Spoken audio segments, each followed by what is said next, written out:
Nellore municipal corporation mayor ఎన్నికలపై suspense వీడింది. కొత్త మేయర్గా 53వ డివిజన్ కార్పొరేటర్ సుజాతను ఎన్నుకున్నారు. దీనిపై మరింత సమాచారం మా ప్రతినిధి చరిత్ కుమార్ అందిస్తారు. గత కొద్ది రోజులుగా ఉత్కంఠత రేపినటువంటి నెల్లూరు మేయర్ ఎన్నిక నేడు ప్రశాంతంగా ముగిసింది. దేవరకొండ సుజాతను మేయర్ అభ్యర్థిగా ఎన్నుకున్నారు.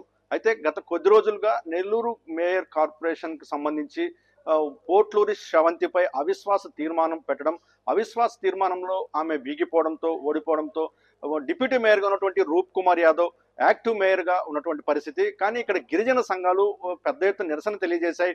ఇది నెల్లూరు నుంచి కూడా ఢిల్లీకి చేరింది. నెల్లూరు మేయర్కి సంబంధించినటువంటి వ్యవహారం గిరిజనులకే మేయర్ పీఠాన్ని కేటాయించాలంటూ కూడా ఇక్కడ ఉన్నటువంటి వైసీపీ కార్పొరేటర్లు కానీ అలాగే గిరిజన సంఘాలు కానీ పెద్ద ఎత్తున ఉద్యమాలు కూడా చేశాయి.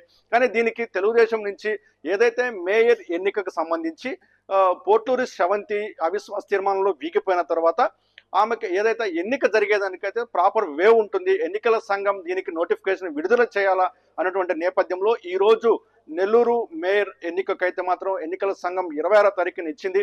అయితే 6 నిమిషాల్లో మేయర్ ఎన్నిక జరిగిపోవడం, ఎక్కడికక్కడ డిస్పాచ్ చేయడం కూడా జరిగినటువంటి పరిస్థితి. ప్రొసీడింగ్ అధికారిగా జాయింట్ కలెక్టర్ వెంకటేశ్వర్లు వ్యవహరించారు. అయితే ఈ మేయర్ ఎన్నికకు సంబంధించి పూర్తిగా కూడా 54 మంది కార్పొరేటర్ ఉంటారు. ఖలీల్ అహ్మద్ రాజీనామాతో 53 మంది కార్పొరేటర్లు అలాగే 4 ఎక్స్-అఫిషియో సభ్యులు ఉన్నటువంటి ఈ మేయర్ స్థానానికి కోరంకు సరిపడే విధంగా టీడీపీ బలపరిచిన ఉన్నటువంటి అభ్యర్థులు రావడంతో దేవరకొండ సుజాత అభ్యర్థిత్వం అయితే అత్యంత ప్రశాంతంగా ముగిసిందనే చెప్పాలి. ఏదైతే ఉత్కంఠత భరితంగా గత కొద్ది రోజులుగా మేయర్ పీఠంపై కొనసాగినటువంటి సందిగ్ధతకు అయితే మాత్రం అత్యంత ప్రశాంతంగా 6 నిమిషాల్లో తెరబడినటువంటి పరిస్థితి. డిప్యూటీ మేయర్ ఉన్నటువంటి రూప్ కుమార్ యాదవ్ దీనికి సంబంధించి అభ్యర్థిత్వాన్ని ఆమెని బలపరచగా దీనికి ఆమె అభ్యర్థిత్వాన్ని పెంచినటువంటి పరిస్థితి. వెంకటేశ్వర్లు దీన్ని బలపరిచారు. పూర్తిగా కూడా మేయర్ అభ్యర్థిత్వానికి సంబంధించి సుజాతను ఇప్పటి నుంచి కూడా నెల్లూరు కార్పొరేషన్ మేయర్ గా ఆమె బాధ్యతలు కూడా చేపట్టిన పరిస్థితి అని చెప్పాలి.